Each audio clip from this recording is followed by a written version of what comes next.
Existe un fenómeno que está creciendo en silencio, un murmullo que se extiende desde las salas de juntas de Tokio hasta los cafés de Shibuya. Cada vez más mujeres japonesas, profesionales en la cima de sus carreras, están dejando todo atrás. El motivo es uno solo, una razón que desafía toda lógica y tradición: casarse con un hombre peruano. Los testimonios en redes sociales, compartiendo la noticia de sus matrimonios, explotan con millones de comentarios. Mientras más conoces a los hombres peruanos, más te enamoras de su encanto, escribe una. Recomiendo totalmente casarse con un peruano, afirma otra. ¿Qué es lo que tienen estos hombres que cautiva de una forma tan profunda a las mujeres de la nación del sol naciente? ¿Qué secreto esconde el Perú para que ellas abandonen su patria por él?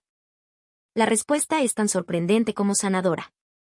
Mi nombre es Susa Tanaka. Tengo 48 años y soy directora en uno de los conglomerados financieros más importantes de Japón. Desde que perdí a mi esposo, hace 4 años, he vivido con el corazón sellado bajo 7 llaves. Él sufría de una enfermedad cardíaca crónica. En la fase final de su tratamiento, en un hospital de Lima, la barrera del idioma se convirtió en un muro insalvable. Las palabras frenéticas de los médicos y enfermeras peruanos eran un ruido caótico e incomprensible. Después de esa confusión, la condición de mi esposo se deterioró a una velocidad aterradora. El equipo médico insistió en que no fue un error directo, pero para mí, ese día se grabó a fuego en mi memoria como una herida que jamás cicatrizaría. Los peruanos no son de fiar. Viví repitiendo esa frase como un mantra. Perú sigue siendo un país en vías de desarrollo, me decía, contrastándolo con los sistemas precisos y metódicos de Japón o la estructura transparente de las naciones de Europa y América. Un país poco confiable en lo emocional y tecnológicamente atrasado. Creía en esto con cada fibra de mi ser. Mi desprecio se profundizó años antes, cuando, como responsable de un proyecto de inversión en Sudamérica, sufrí una pérdida financiera colosal. Fue un fraude, un desfalco por contabilidad creativa orquestado por nuestros socios locales. Unos vivos, unos criollos que con sonrisas y promesas me habían estafado. Aunque el daño fue interno, como yo había aprobado el proyecto, mi carrera se estancó. ¡Qué piña la mía! El Perú, para mí, era un lugar donde te robaban el corazón y el dinero. En las conversaciones con mis colegas, mi postura era inflexible. No se debería hacer negocios con un país como Perú. Su capacidad de gestión jamás alcanzará un nivel internacional. Para mí, estaban a años luz de nosotros, no solo en economía, sino también en cultura. Fue entonces, en medio de mi amurallada certeza, que una noticia impactante llegó como un terremoto. Mi vieja amiga, Emiko Ohashi, me llamó. Su voz sonaba extraña, llena de una luz que no le conocía. Susa, me he vuelto a casar. Con un peruano. Ahora vivo en Lima. La mano que sostenía el teléfono me tembló. Emiko tenía mi misma edad, una mujer que, como yo, había elegido la soledad tras una pérdida. Y ahora empezaba de nuevo, precisamente en ese país, en el Perú. ¿Estás segura, Emiko? ¿Se puede confiar en un hombre peruano?, le pregunté, mi voz cargada de una preocupación que bordeaba la acusación. La risa de Emiko al otro lado de la línea fue cristalina, llena de una alegría que me desarmó. Susa, estando aquí, he descubierto por primera vez lo que significa ser amada de verdad. Es un mundo completamente diferente. En ese instante, sentí como si un rincón de mi alma se derrumbara. ¿Por qué el Perú? ¿Por qué Emiko había encontrado la felicidad en el mismo lugar que yo despreciaba y desconfiaba con tanta vehemencia? ¿Qué demonios tenía de bueno ese país? Tienes que venir para entenderlo, Susa. Ese es totalmente diferente, insistió. Esa noche, mientras bebía sake en la soledad de mi apartamento en Tokio, sus palabras resonaban en mi cabeza. ¿Era posible que el Perú que yo conocía no fuera toda la verdad? Sacudí la cabeza con rapidez. Mi experiencia no podía mentir. El lugar que me arrebató a mi esposo, el lugar que saboteó mi carrera, ¿cómo podría confiar en él? Pero la voz transformada de Emiko, vibrante y llena de vida, no dejaba de acosarme. En ese Perú que yo consideraba atrasado y deshonesto, ¿qué estaba pasando realmente? Un mes después, pisé suelo peruano por primera vez en años. Debía asistir al foro de inversión inmobiliaria de Asia-Pacífico que se celebraba en Lima. Para ser sincera, mi desgana era absoluta, pero era una obligación ineludible para la compañía. Tan pronto como aterricé en el Aeropuerto Internacional Jorge Chávez, llegó la primera sorpresa. El sistema de inmigración era completamente automático. Un simple escaneo facial y estaba dentro. Fue más rápido y preciso que en el aeropuerto de Narita. Qué extraño, murmuré para mis adentros. ¿Cómo es que Perú tiene este tipo de tecnología? Inmediatamente mi cinismo se activó. Seguro es solo la fachada. La operación real debe estar llena de problemas. Durante el trayecto en taxi hacia el centro financiero de San Isidro, una confusión aún mayor me esperaba. Los rascacielos de vidrio y acero, las avenidas limpias, el orden inesperado, todo contradecía la imagen de caos y desorden que guardaba en mi memoria. La conmoción continuó en el Metropolitano, el sistema de autobuses de la ciudad. El vagón estaba lleno, pero cuando una anciana subió, un joven se levantó de su asiento al instante, cediéndoselo con una naturalidad pasmosa. Vi a otros hacer lo mismo por una mujer embarazada. Un pasajero, al notar mi expresión de turista perdida, intentó amablemente indicarme el camino en un inglés esforzado. Imposible, pensé. Debe ser una actuación, una casualidad. No quería admitirlo, pero la realidad frente a mis ojos estaba agrietando, poco a poco, el muro de mis convicciones. Al hacer el check-in en el hotel de Miraflores, le pregunté a la recepcionista cómo llegar al lugar del foro. No se preocupe, señorita, me dijo con una sonrisa cálida. Tome el Metropolitano, en 20 minutos estará allí. Y si se pierde, pregúntele a cualquiera, caballero. El peruano siempre ayuda al extranjero. Su confianza y su sonrisa genuina me hicieron sentir un poco incómoda. Quería pensar que era falsedad, un guión aprendido, pero parecía demasiado sincero. Al día siguiente, en el foro, conocí a un consultor de gestión de activos llamado Mateo. Después de mi presentación, se acercó y me hizo una pregunta incisiva. ¿No cree que la estrategia de inversión de los conglomerados japoneses es demasiado conservadora? Especialmente su comprensión de los mercados emergentes en esta parte del mundo parece insuficiente. Mi rostro se encendió. ¿Por qué deberíamos confiar en un mercado inestable como el de Perú? Los casos del pasado demuestran que hay problemas de credibilidad. Casos del pasado, repitió Mateo, su expresión ahora seria. ¿Se refiere al incidente con esa compañía de fondos peruana hace varios años? Mi corazón dio un vuelco. ¿Cómo podía saber él sobre eso?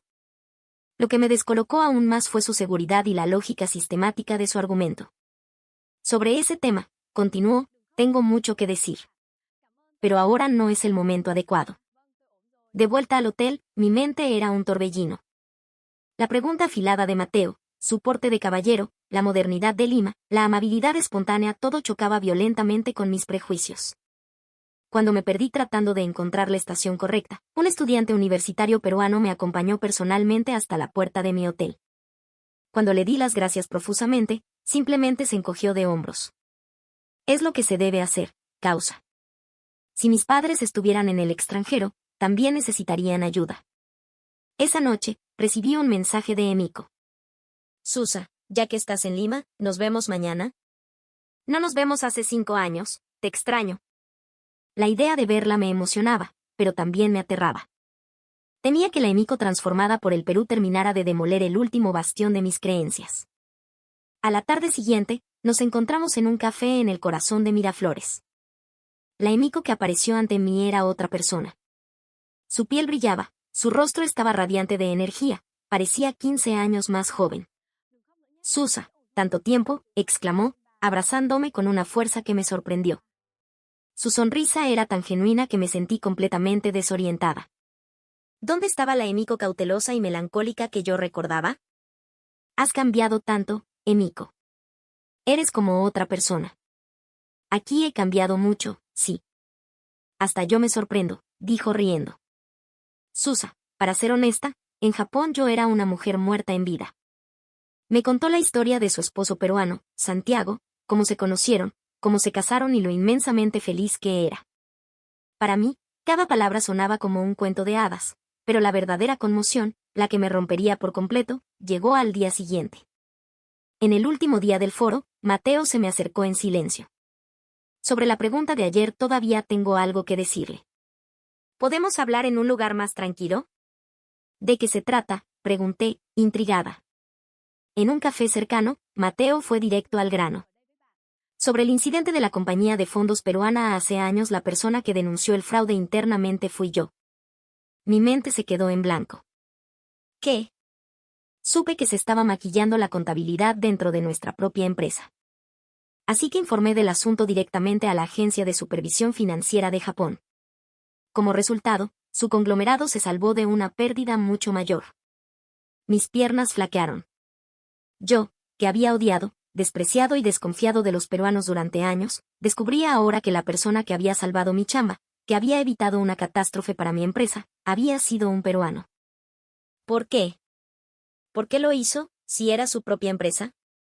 Porque era lo correcto, respondió con una calma devastadora. Lo importante no es la nacionalidad, sino la persona, ¿no cree? Lo que está mal, debe corregirse. En ese segundo, el castillo de creencias que había construido durante toda mi vida se hizo añicos. La mujer de 48 años que yo era se desmoronó. Usted debe haberlo pasado muy mal, ¿verdad?, dijo Mateo con una empatía inesperada. Con lo de su esposo, y luego con esa inversión. Esa noche, en mi hotel, llamé a Emiko entre lágrimas. ¿De verdad no es una actuación, Emiko? ¿Los hombres peruanos no están fingiendo? Me he equivocado tanto. Susa, estás llorando, la voz de mi amiga era suave. ¿Cuánto tiempo ha pasado desde que no escuchaba tu verdadera voz? ¿Qué clase de persona era yo? ¿Cuán equivocada había estado? Me sentía avergonzada de mí misma. Emiko escuchó mi llanto en silencio durante un largo rato y luego, con una calidez infinita, dijo, Susa, mañana, si tienes tiempo, ven a mi casa. Mi esposo Santiago quiere cocinar para ti. Después de colgar, me miré en el espejo. El orgullo y la arrogancia que había acumulado durante 48 años se habían evaporado. La mujer que me devolvía la mirada tenía los ojos hinchados y rojos, el rostro surcado de lágrimas. Una desconocida. ¿Desde cuándo me había vuelto tan frágil? ¿Qué nueva verdad me esperaría mañana en casa de Emiko? Al atardecer del día siguiente, llegué a la casa de Emiko. Era un departamento en una tranquila zona residencial. En el parque del condominio, unos ancianos conversaban bajo la sombra de un árbol mientras los niños jugaban. Esa imagen de vida cotidiana, tan simple y cálida, conmovió algo dentro de mí. Santiago, el esposo de Emiko, abrió la puerta. Era un hombre de mediana edad, más común de lo que había imaginado, pero sus ojos irradiaban una calidez inmensa y su sonrisa era absolutamente sincera. Señora Susa, bienvenida. Emiko me ha hablado mucho de usted. Tenía muchas ganas de conocerla. Su saludo, tan respetuoso y acogedor, me hizo asentir con timidez. Lo más extraño fue que en su mirada no había juicio, solo una bienvenida pura. Ha sido un viaje largo, pase por favor. El departamento era sencillo pero increíblemente acogedor. En la sala sonaba una música suave y un aroma delicioso flotaba en el aire. Las paredes estaban cubiertas de fotos felices de Emiko y Santiago, cada una de ellas un testimonio de alegría genuina. Sobre la mesa del comedor había un festín de comida Nikkei, la famosa fusión peruano-japonesa. Pero noté que algunos platos eran claramente de estilo japonés tradicional. ¿Usted lo cocinó?, pregunté, sorprendida. Sí. Tenía miedo de que Emiko extrañara la comida de su tierra, así que intenté preparar algunos platos con el sabor de Japón. No sé si le gustarán. La delicadeza de Santiago me conmovió. Me confesó que, por Emiko, había tomado clases de cocina japonesa. Vi varios libros de recetas japonesas en un estante de la cocina, sus páginas gastadas por el uso frecuente. ¿Aprendió a cocinar comida japonesa por Emiko? Claro. Ella es la persona más importante para mí. Hacerla feliz es mi deber, dijo, como si fuera la cosa más lógica del mundo. Durante la cena, abordó un tema delicado con suma cautela. Emiko me contó que perdió a su esposo. Debe haber sido muy duro. Asentí, sintiendo un nudo en la garganta. Él continuó con suavidad. Cuando mi padre murió, mi madre estuvo sola por muchos años. Verla comer sola me rompía el corazón. Me miró directamente a los ojos, y en ellos vi una comprensión profunda. Qué solitario debe ser comer solo, ¿verdad? Nadie que te diga, qué rico está, nadie a quien le importe si terminaste tu plato. De repente, todas las emociones que había reprimido durante 4 años estallaron. Es cierto que solitario es. Nadie me lo había preguntado nunca.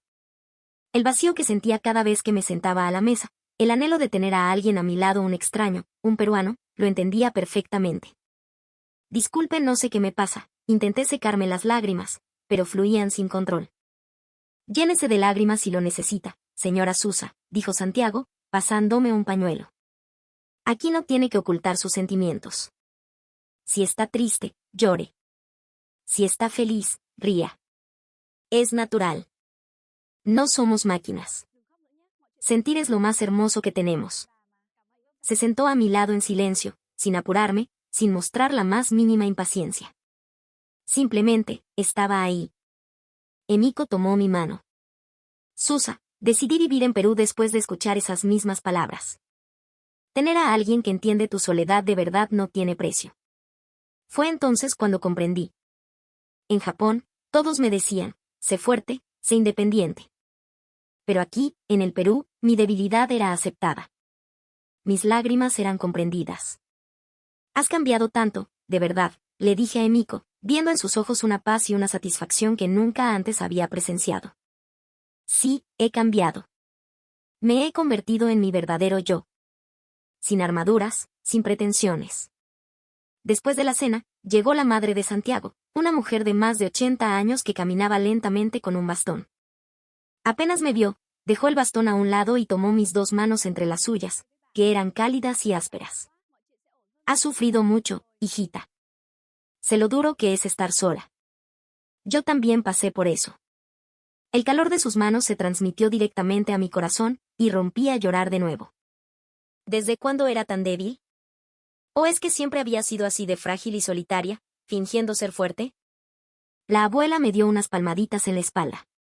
Llora nomás, llora todo lo que necesites. Las lágrimas no son una vergüenza, limpian el alma. Luego añadió, a mí me gusta la gente de Japón. Son amables, educados. Y muy fuertes. Pero tienes que recordar, hijita, que a veces está bien ser débil. Aquí somos familia. En sus palabras no había lástima, solo aceptación.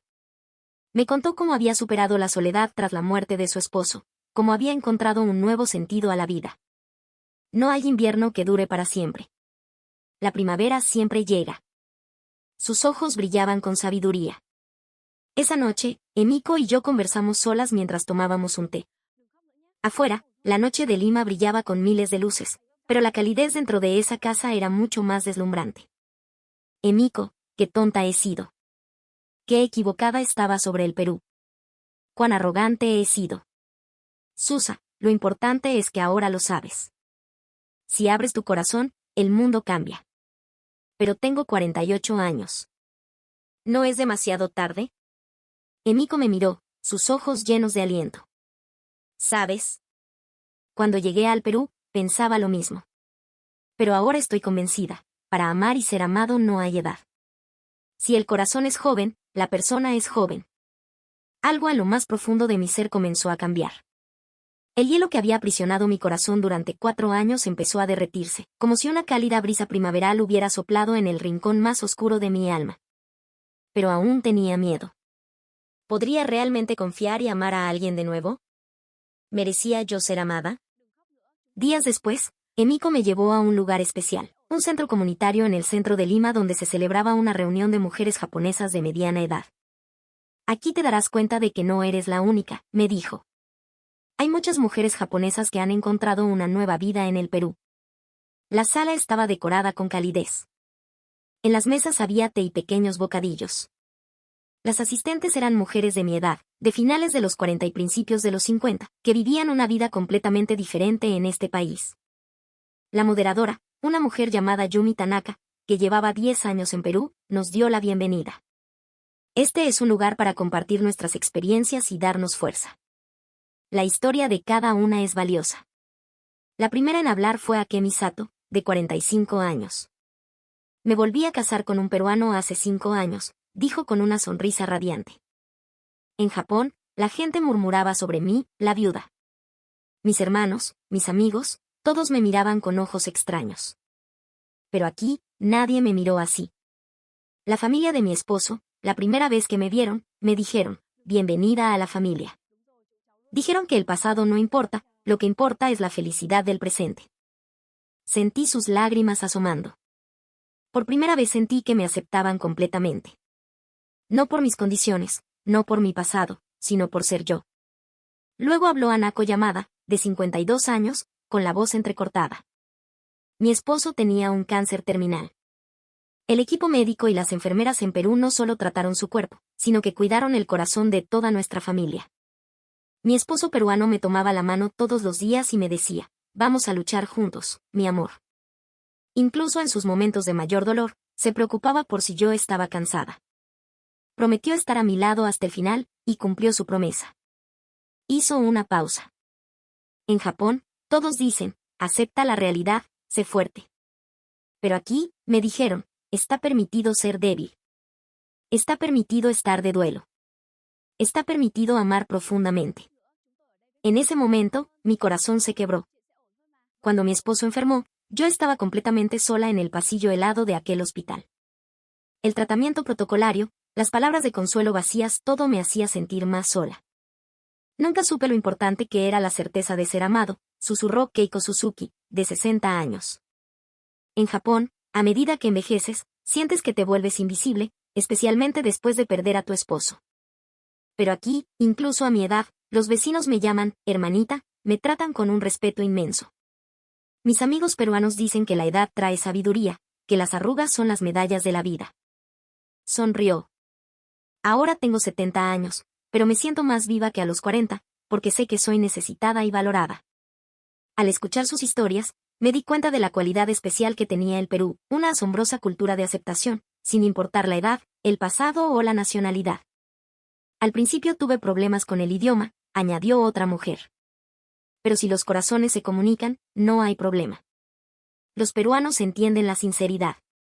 No se molestan si no hablas bien el castellano, al contrario, te hablan más despacio, usan gestos para ayudarte. ¿Y usted, señora Susa? ¿Qué siente ahora sobre esta otra cara del Perú?, me preguntó una de ellas. Me quedé sin palabras por un largo momento, dándome cuenta de lo equivocados y estrechos que habían sido mis prejuicios. He estado muy equivocada, mi voz temblaba. Incluso tecnológicamente, hay áreas donde superan a Japón. Pero lo más increíble es el corazón de la gente. El corazón peruano. ¿Por qué nunca supe que existía una cultura tan cálida? Hice una pausa, sintiendo la atmósfera solidaria de la habitación. En Japón, estamos acostumbrados a mantener la distancia. Pero aquí, preocuparse por el otro, la solidaridad, es lo natural. Emiko tomó mi mano. Susa, ¿ahora lo entiendes? ¿Entiendes por qué soy tan feliz aquí? No fue el Perú el que me cambió, fue el Perú el que me permitió encontrar a mi verdadero yo. Sí, susurré. Ahora lo entiendo. El Perú es un lugar maravilloso. Su gente tiene una magia que puede ver lo mejor en el corazón de cada persona. Al terminar la reunión, todas me abrazaron. Bienvenida a casa, me susurraron al oído. No estás sola. Aquí siempre tendrás un lugar. Al día siguiente, me encontré de casualidad con Mateo a la entrada de un hospital. Iba a acompañar a su padre a una cita médica.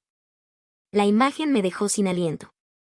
Mateo sostenía con delicadeza el brazo de su padre, un anciano de más de 80 años, y caminaba lentamente, adaptando su paso al de él. Despacio, papá, con calma. Hay tiempo de sobra. Si te duelen las rodillas, paramos. Su voz era un bálsamo de paciencia. Noté que llevaba una pequeña silla plegable, para que su padre pudiera descansar en cualquier momento. Observando esa escena, recordé mi propia impaciencia cuando mi esposo estaba enfermo, apurándolo para que tomara sus medicinas, para que descansara, para que se recuperara. Nunca estuve a su lado con esa paciencia infinita. ¿Viene a acompañarlo así todas las semanas?, le pregunté mientras esperábamos en la sala. Sí. La salud de mi papá es delicada. Pero no es una carga. Es lo que se debe hacer. La familia debe estar unida. Él me crió, ahora me toca a mí cuidarlo. Es el círculo del amor. Sus palabras me hicieron reflexionar. Ha cambiado mucho desde la primera vez que nos vimos, comentó Mateo. En ese entonces, no parecía gustarle mucho el Perú. Sí, he cambiado. Estaba completamente equivocada. Es un país increíble. Fue entonces cuando me preguntó con cuidado, He oído que lo pasó muy mal cuando cuidaba a su esposo. Soportar esa carga sola debe haber sido muy difícil. Al instante, mis ojos se llenaron de lágrimas. Estaba tan sola. Nadie me ayudó. Ni siquiera sabía cómo cuidar a un enfermo. La desesperanza de ver a la persona que amas desvanecerse, sola. No es así. De ninguna manera, la voz de Mateo era firme y cálida. El amor no es perfección. El amor es estar al lado. Usted hizo lo mejor que pudo. Y eso es más que suficiente. Usted es una persona valiosa y merece ser amada plenamente. Al oír esas palabras, el último rincón de mi corazón, congelado durante 4 años, se derritió por completo. ¿Cuándo fue la última vez que alguien me había hablado con tanta calidez? ¿Cuándo fue la última vez que alguien me había aceptado por lo que era? En ese momento, el padre de Mateo salió de la consulta. El anciano, de aspecto bondadoso, me sonrió. Mateo, ¿esta señorita es tu amiga? Sí, papá. Es la señora Susa, viene de Japón. El anciano asintió. Una señorita sola en el Perú. Asumare. Hoy tienes que venir a cenar a nuestra casa. No acepto un no por respuesta. Comer sola no es rico. Con uno más en la mesa, hay más alegría. Además, usted es nuestra invitada, y a los peruanos nos encanta recibir a los invitados. Esa noche, cené con la familia de Mateo. 3 generaciones bajo el mismo techo. Su madre, su esposa, sus 2 hijos. La casa se llenó de risas. La hija menor me preguntó si hablaba castellano. Un poquito, respondí. ¡Qué bacán!, exclamó el hijo. Contemplando esa escena, mi corazón se llenó de una emoción abrumadora. ¿No era esta la vida que siempre había soñado? Rodeada de amor, sintiéndome parte de algo. El abuelo no dejaba de servirme comida. Pruebe esto, está rico. Coma bastante. La madre de Mateo me cuidaba. Susa, esta sopita es buena para el cuerpo. Después de la cena, el abuelo me invitó a tomar un té. A uno de viejo le gusta hablar con los jóvenes, dijo. El dinero es algo externo. Lo que de verdad importa son las relaciones entre las personas. Donde hay amor, ahí está tu hogar. Donde hay solidaridad, ahí está tu patria. De regreso al hotel, mi corazón rebosaba. Mateo insistió en acompañarme. Gracias por hoy. Su familia me ha hecho sentir un calor que había olvidado. Es lo que hacemos, señora Susa. Y verla sonreír nos ha hecho felices a nosotros. Lo más importante en la vida no es evitar las caídas, sino aprender a levantarse. Usted es muy valiente. Créame, merece ser amada. El cielo de Lima estaba salpicado de estrellas brillantes. Sentí que mi propio corazón, como una de esas estrellas, volvía a brillar. De vuelta en Tokio un mes después, tomé clases de castellano en un instituto. A los 48 años, aprender un nuevo idioma no era fácil, pero me sentía tan emocionada como una veinteañera. En la oficina, mis colegas seguían menospreciando al Perú. Susa, desde que volviste de esa chamba en Perú andas rara. ¿Aprendiendo castellano? ¿Para qué? ¿Para ver telenovelas? Antes, me habría sentido avergonzada. Ahora, solo sonreía. No sabía lo que se estaban perdiendo. 3 meses después, tomé la decisión más importante de mi vida. Presenté mi renuncia. ¿De verdad va a renunciar? A los 48 años va a empezar de nuevo, me preguntó mi jefe, incrédulo. Sí. Voy a empezar a vivir mi verdadera vida. Esa noche, le escribí a Emiko, gracias por tomar mi mano aquel día. Por ti, tuve el valor de empezar de nuevo. Al día siguiente, compré un pasaje de avión a Lima. Solo de ida. Esta vez no era un viaje de trabajo. Era el verdadero viaje hacia mi segunda vida. El Perú me había enseñado no solo sobre tecnología avanzada o eficiencia, sino sobre cómo amar a las personas con sinceridad, cómo compartir los sentimientos y, sobre todo, me había dado el coraje para volver a soñar. Entendí que el Perú no era un país de caos y desorden, sino un lugar de caos con amor. Cuando uno abandona el orgullo y los prejuicios y mira el mundo con el corazón abierto, puede ver una verdad así de hermosa. Espero que esta historia pueda darles a todos un poco de coraje. La edad, de verdad,